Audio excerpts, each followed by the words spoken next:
What is capital? When people talk about capital and use terms such as capital investments and capital expenditure, they are talking about any physical item owned by a person or a company that can be used in the production of profit, such as a factory, a tractor, a road, and even money itself. What are profits? Profits are made by creating a product or service and selling it for more than it cost to produce. In order for a person or company to maximize profits, it is important to decrease the cost of making it and, if possible, increase the price at which it is sold.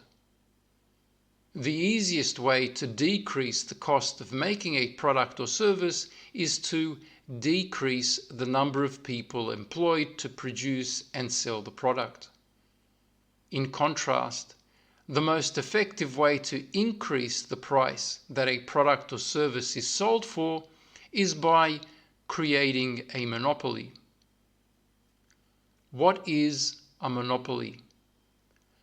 A monopoly is a situation where a small group of people control a product or service and can therefore dictate the price and conditions that the product or service is sold for.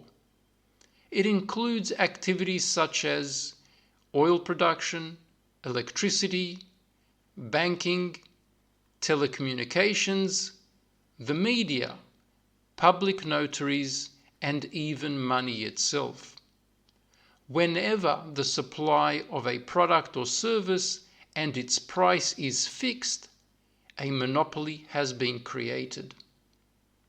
Monopolies can be both beneficial and detrimental.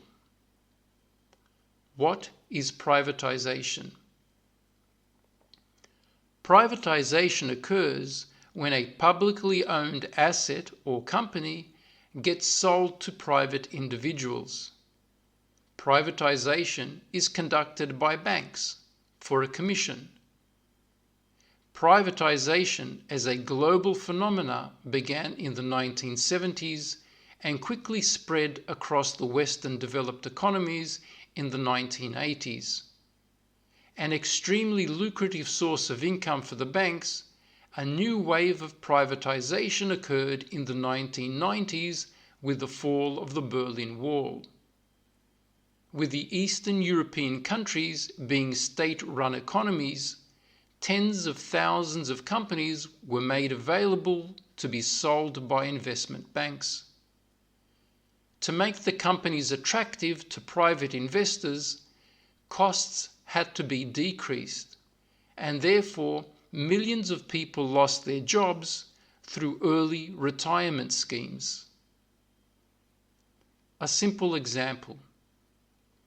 Now that our king has the backing of his banker, he has a new sense of confidence and is expanding his investment into a broad range of fields and endeavors.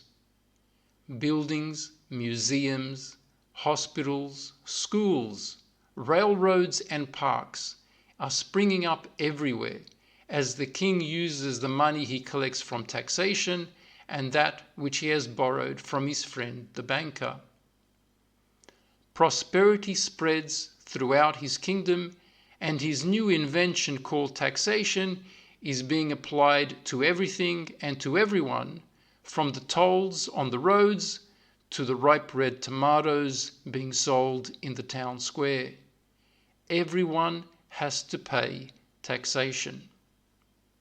The banker too has found new business opportunities by lending money to other people, not just the king. Soon everybody wants to be just like the king, and everybody starts to spend on lavish parties, new cars, boats, and houses.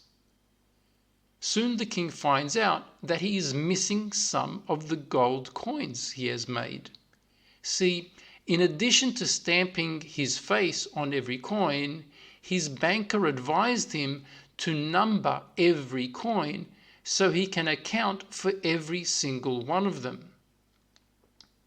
Where are my missing gold coins, he ponders.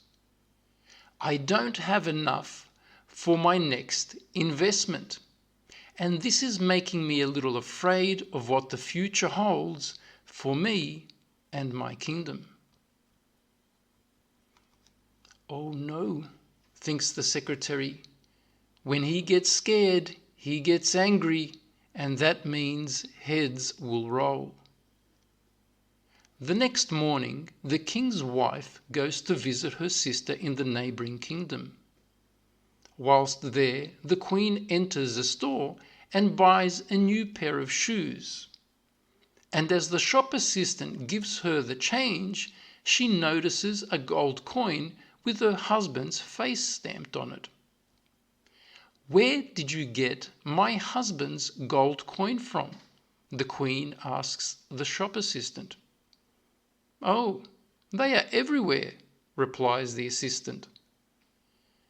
That evening, the queen tells her husband that she found his coin in the neighboring kingdom.